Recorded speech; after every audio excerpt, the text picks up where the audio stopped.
Assalamualaikum warahmatullahi wabarakatuh. Pada yang terhormat Bapak Ibu dosen penguji uji kinerja PPG dalam jabatan D3 tahun 2025. Perkenalkan, nama saya Sudoko, nomor peserta 376100163078 dan NIM 2554011110086 mahasiswa PPG dalam jabatan D3 Mapel Akitahlak tahun 2025 di LPTK UIN Kiai Ahmad Siti Jember. Pada hari ini, Senin 6 Oktober 2025 akan melaksanakan uji PPG di kelas 7 dengan tema akhlak terpuji, subtema taat, menggunakan metode ajar diferensiasi based learning dengan pendekatan kurikulum berbasis cinta. Selamat menyaksikan. Wassalamualaikum warahmatullahi wabarakatuh. Assalamualaikum anak-anak.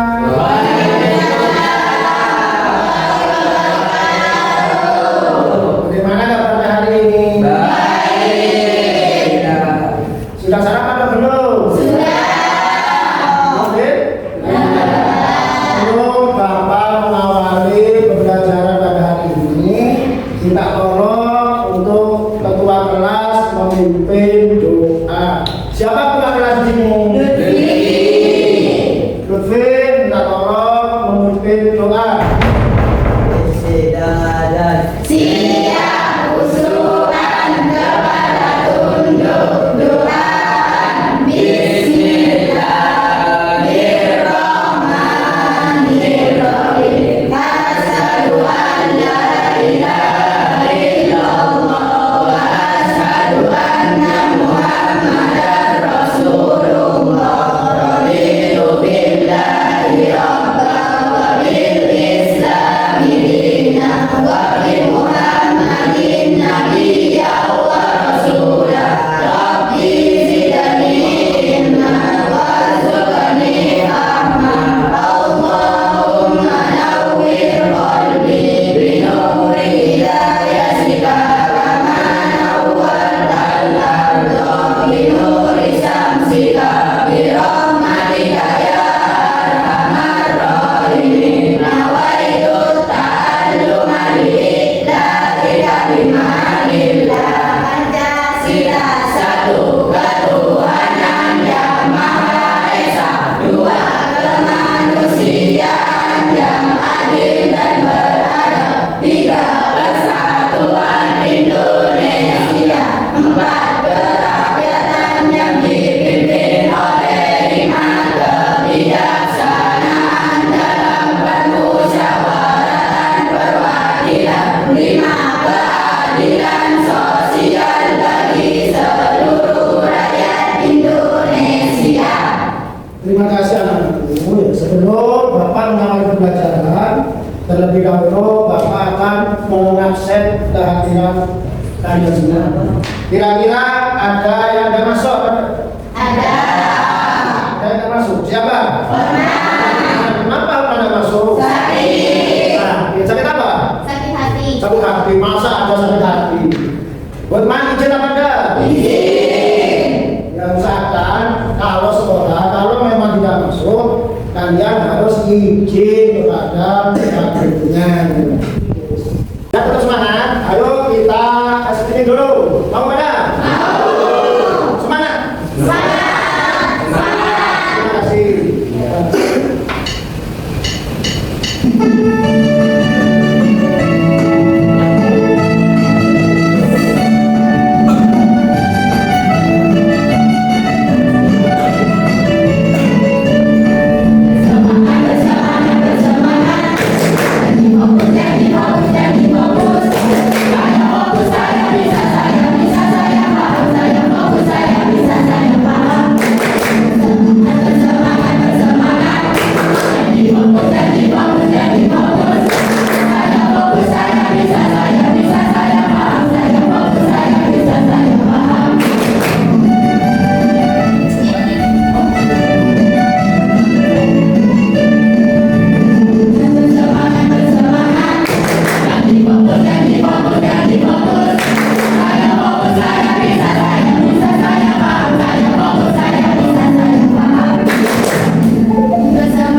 Kira-kira masih ingat yang Bapak terangkan?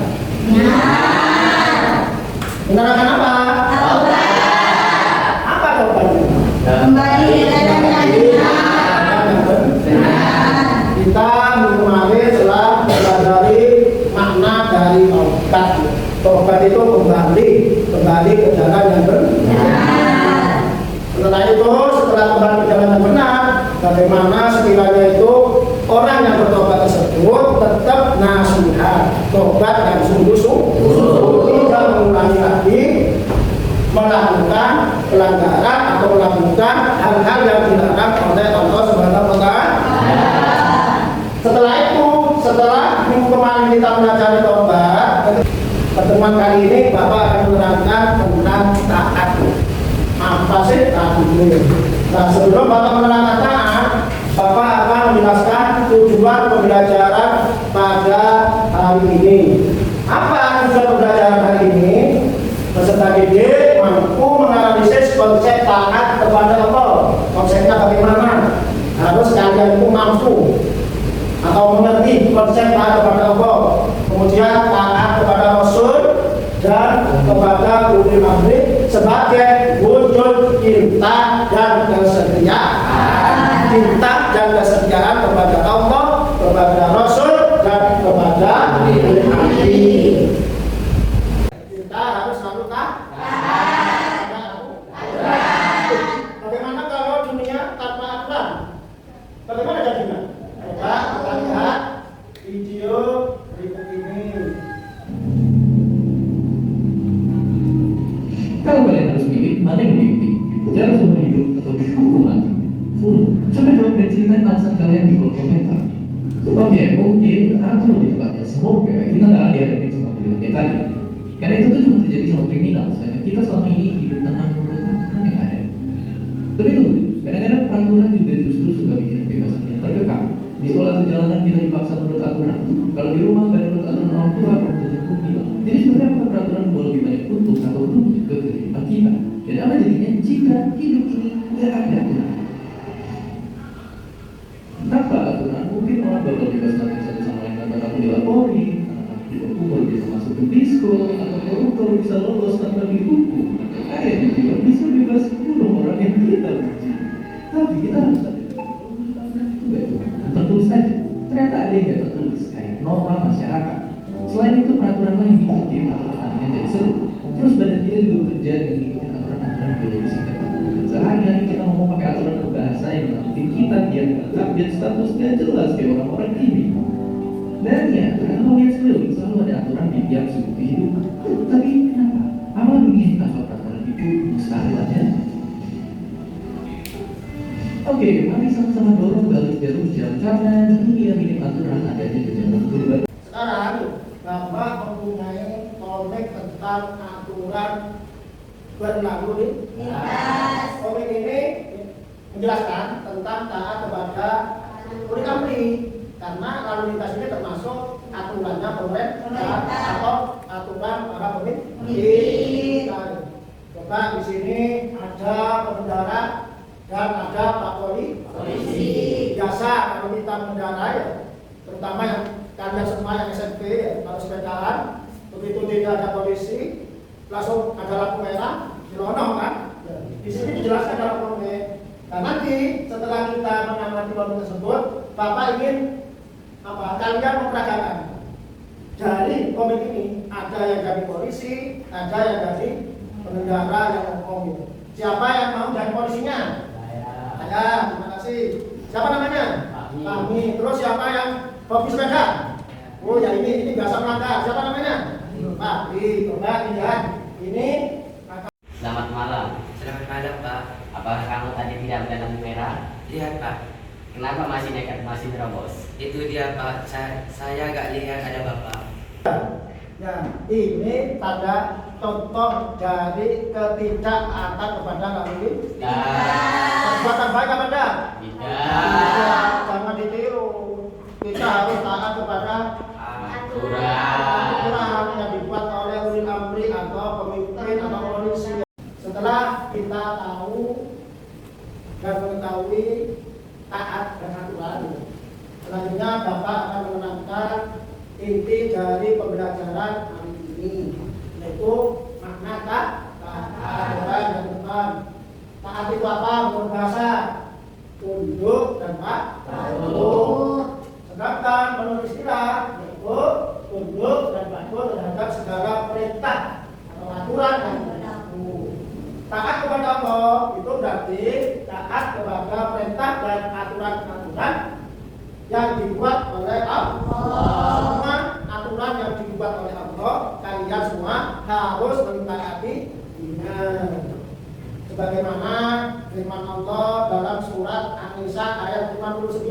Ayo kalian buka Al-Qur'annya semua. Buka surat An-Nisa surat keempat ayat 59. Kita baca bersama-sama. Sudah ketemu anak-anak? Ya. Ayo kita baca bersama-sama. Diawali dengan ta'awudz basmalah.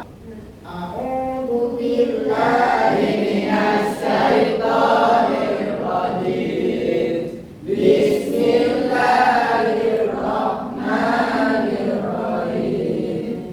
Ya ayyuhalladzina amanu atti'ullaha wa atti'ur rasul wa atti'ur rasul wa ulil amri minkum fa in tanaza'tum fi syai'in farudduhu ila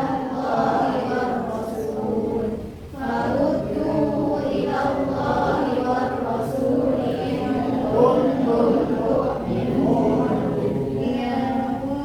tu'minuna billahi wal yawmil akhir dzalika khairun wa ahsanu ta'wila. Baiklah, kita mohon dibaca terjemahannya. Yang lain menyimak terjemahan dari surat An-Nisa ayat 59. Artinya, wahai orang-orang yang beriman, taatilah Allah dan taatilah Rasul Muhammad dan ulil amri pemegang kekuasaan di antara kamu. Kemudian, jika kamu berbeda pendapat tentang sesuatu, maka kembalikanlah kepada Allah, Al-Quran dan Rasulullah, sunnahnya. Jika kamu beriman kepada Allah dan hari kemudian, yang demikian itu lebih utama bagimu dan lebih baik akibatnya. Rasulullah bersabda tentang ketaatan kepada Rasul. Yang diriwayatkan oleh Abi Hurairah.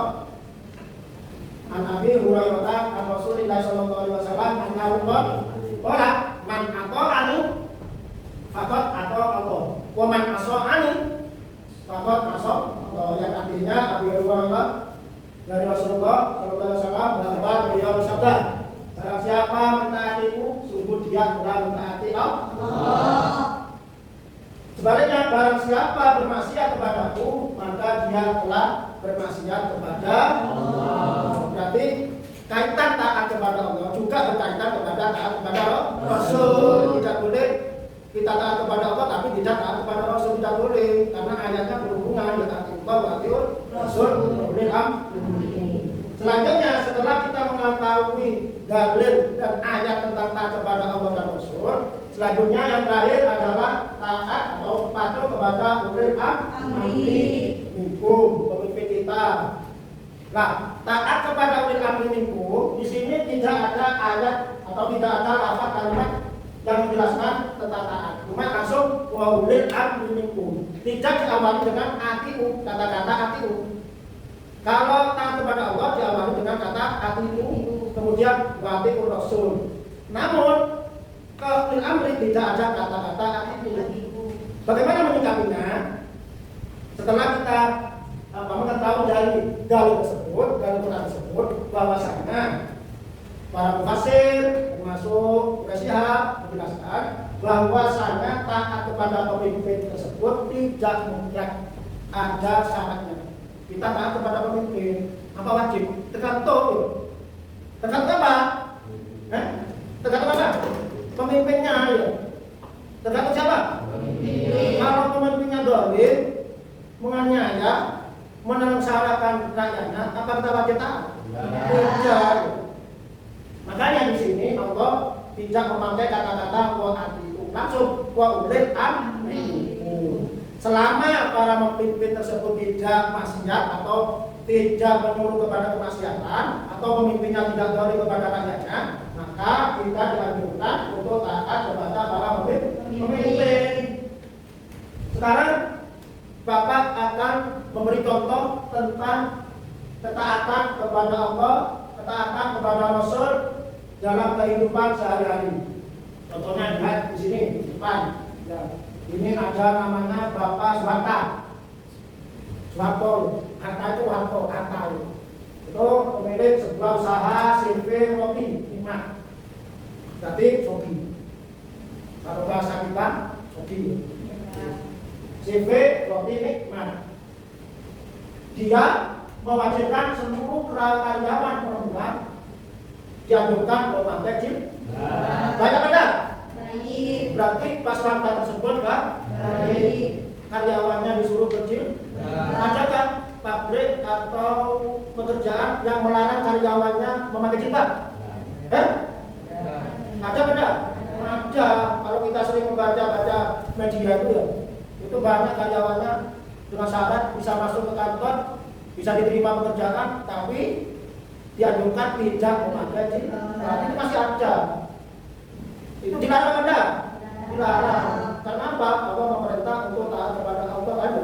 Di antara perintah Allah di ayat Al-Quran atau di Al-Quran, orang perempuan disuruh memakai jilbab. Apa ada saudara sampean, saudara kalian tidak memakai jilbab? Ada. Ya mungkin kalau masih ada, kita tolong ditegur, Mbak, bisa akan pakai jilbab, Mbak. Itu mudah-mudahan dengan cara Pak. Yes, setelah itu ya, di antara contoh-contoh lain, contohnya yang kedua, pada suatu sekolah tersebut melatih siswanya untuk secara rutin membaca doa. Doa Asmaul Husna, membaca Al-Quran sebelum memulai pelajaran sholat jamaah. Di sini sholat berjamaah ada? Sholat duha ada?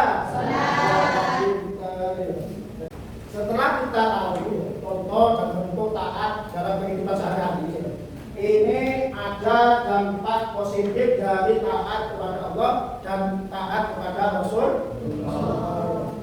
Bisa melihat Pak tulis? Kelihatan? Bisa dibaca? Apa sih dampak positif dari ketaatan kepada Allah dan Rasulnya?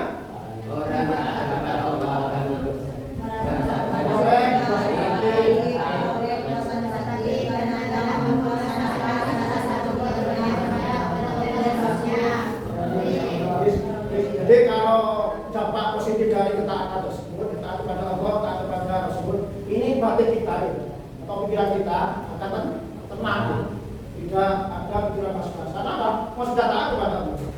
Kalau nanti ada salahnya, apa gimana? Ya tidak mungkin kalau sudah kita taat, tidak mungkin ada salah. Nanti urusan Allah.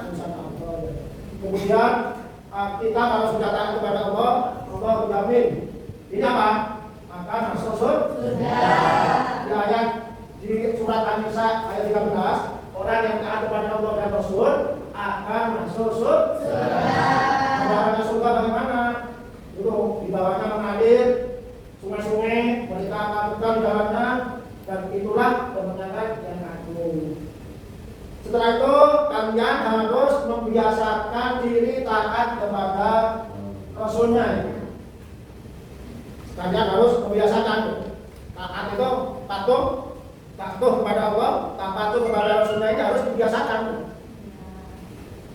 Contohnya apa? Contoh, kalau waktu sholat, apa? Kemudian melatih disiplin di mana? Di rumah, di kelas, di lingkungan. Kemudian kalian sebagai pelajar, sebagai murid harus taat. Apa ini? Taat. Kemudian senantiasa menjaga diri agar kita apa? Senantiasa menjaga diri agar tidak melakukan hal-hal yang dilarang. Apa? Beragama. Kita harus menghindar. Jangan sampai kita membiasakan apa? Nabrak kepada aturan, baik aturan Allah, aturan Rasul, dan aturan pemimpin. Setelah itu kita diskusikan tentang ketaatan kepada Allah, Rasul, dan Nabi. Kita Bapak akan membuat 3 kelompok itu. 3 kelompok berapa itu? Kita isi 4, satunya 5. Nah, setelah itu Bapak akan membagikan kertas tugas kalian, yaitu mendiskusikan kasus tentang ketaatan.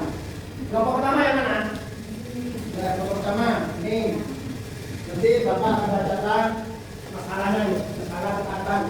Kelompok kedua, kelompok B, mana ini? Diskusikan. Kelompok 3, kelompok C. Ini diskusikan tentang masalah perintah tersebut. Faisal disuruh mengatakan sama gurunya, itu termasuk perintah Allah. Gurunya disuruh mengamalkan. Kalau di rumah disuruh jaga adik, Faisal disuruh jaga adiknya, itu termasuk bentuk perintah ulil amri ibunya. Karena apa? Akhirnya di Faisal tersebut agak pusing, mana yang didahulukan, mana yang diprioritaskan. Sedangkan kalau orang tua tersebut kata hadisnya apa? Ridho, akhirnya dilema. Nanti sampai musyawarah diskusi bagaimana jawabannya, siapa yang diprioritaskan. Kalau guru yang diprioritaskan apa alasannya, kalau ibu membantu adik tadi kalau didahulukan apa alasannya, kalian diskusikan. Bisa kan enggak? Diskusi. Ayo diskusi. Sekarang Bapak akan menyuruh kalian dari kelompok A kemudian ke kelompok B untuk mempresentasikan hasil diskusi kalian. Kelompok A dulu, maju. Mendahulukan atau memprioritaskan perintah guru. Alasannya karena menghafalkan Quran adalah perintah Allah yang harus kita lakukan. Solusinya Faisal bisa membantu adiknya mengerjakan PR untuk menghafal, atau Faisal bisa mengerjakan besok setelah. Terima kasih. Tepuk tangan untuk kelompok A. Jadi selanjutnya kelompok B. Siapa ketua kelompoknya? Ayo kelompok B. Yang keras, yang keras. Mana ini?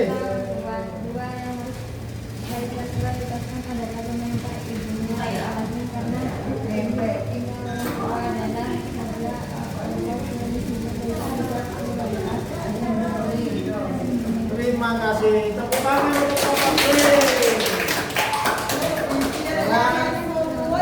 Dari hasil diskusi kelompok A menjawab yang diprioritaskan adalah guru. Kalau kelompok B, siapa yang diprioritaskan? Orang tua. Alasannya yang kelompok A karena apa? Kalau kelompok bisa dilain. Nah, terus yang ini alasannya siapa yang didahulukan? Orang tua. Alasannya karena ridho orang tua termasuk ridho Allah termasuk apa? Ridho Allah, ridho dari karena ridho Allah bergantung dari ridho orang tua. Jadi kesimpulannya semua atau kedua-duanya harus diprioritaskan. Kalau perintah guru bisa di lain waktu di belakang atau setelah menjaga adik, alangkah baiknya perintah orang tua didahulukan, kemudian dilanjut kepada perintah guru. Atau kalau kalian bisa di samping menjaga adik, kalian juga bisa mengerjakan hal-halnya. Terima kasih kepada kelompok A dan kelompok B. Selanjutnya tugas kedua adalah komitmen. Kira-kira siapa yang maju untuk membuat tugas komitmen? Siapa yang akan maju? Saya, Pak. Siapa namanya?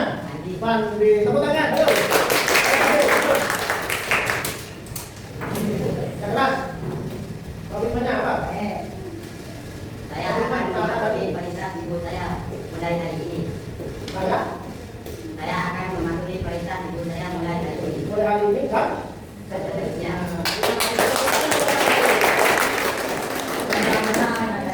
Sekarang tugas terakhir. Tugas terakhir adalah tugas sendiri-sendiri. Bapak akan kasih lembar soalan, kemudian kalian jawab tidak boleh contoh. Ini juga bentuk diskusi. Oke. Ini pertanyaan. Nanti Bapak akan bacakan pertanyaannya. Kalian jawab semampunya.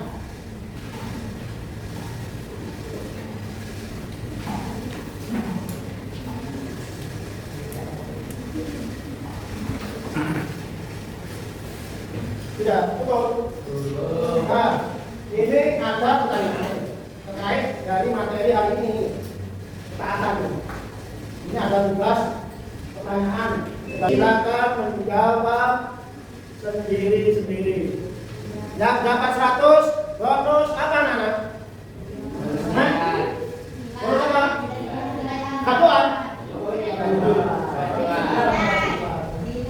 Aku jawab.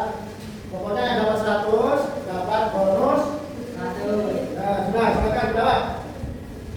Setelah kita mempelajari makna taat, taat kepada Allah, taat kepada Rasulullah, taat kepada Nabi dan contoh-contohnya, kira-kira yang kalian rasakan dari beberapa taat, dari ketiga ketaatan tersebut, manakah ketaatan yang paling berat? Sholat lima waktu, sholat waktu,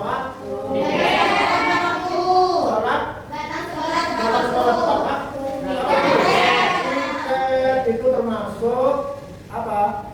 Yang paling berat. Kalau tidak taat sholat bagaimana? Jadi pelajaran pada hari ini ketaatan yang paling berat menurut Anda taat melaksanakan sholat waktu, kelas dan yang lain. Tapi meskipun itu terasa berat harus apa? Dikerjakan. Jadi sudah paham? Jadi dari makna tersebut memang ada ketaatan yang paling berat. Yang terakhir kesimpulan adalah bahwa taat adalah bukti cinta yang diwujudkan dalam kepatuhan dengan memprioritaskan utama kepada Allah, kepada Rasul dan kepada ulil amri. Paham? Ulang apa enggak? Kalau mau diulang kesimpulannya ini ada 3 ketaatan tersebut. 1 taat kepada Allah, kepada Rasul, 3 taat kepada ulil amri. 5 ketaatan harus dilaksanakan.